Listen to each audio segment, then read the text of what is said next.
Thai capital. The government had set a deadline for the elderly, women and children to leave, but that was ignored by the red shirts. 36 people have died since violence broke out on Thursday. Tony Bertley has more. The Pathamwaram Buddhist temple in the centre of Bangkok, a religious site revered and respected. It is in the heart of the main red shirt zone, and all sides recognise this as a place of non-violence. People have come here for a degree of safety, but not to comply with the government deadline to leave. Most said they intend to stay no matter what the consequences. This woman, who didn't want to be named, said she is ready to risk the lives of her children for the red shirt cause. I'm prepared to risk their lives and my own, because our fight is one for justice and democracy, and we have to make a stand. Relatively few, though, have sought the temple sanctuary. Thousands more are still outside, living under a highway and the threat of a military crackdown.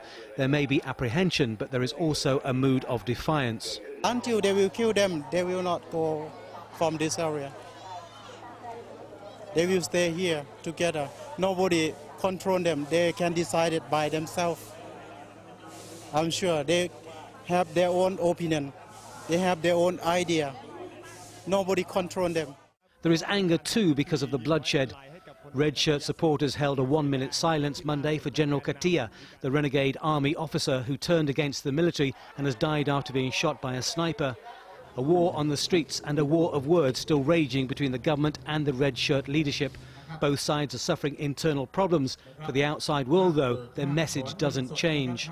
The protesters need to stop rioting against our people. When the situation eases and there is no further damage to the country and no impact to the safety of people, the government is ready to carry on the reconciliation plan.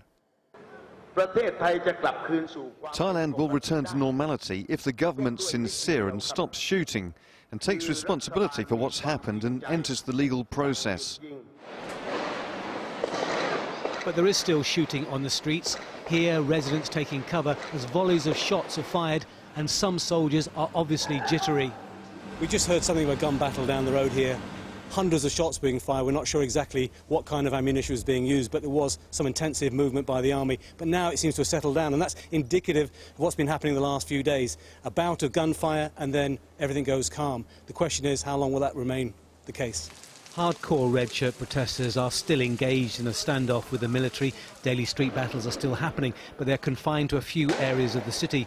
But in tense situations, one wrong move could spell disaster and lead to something greater.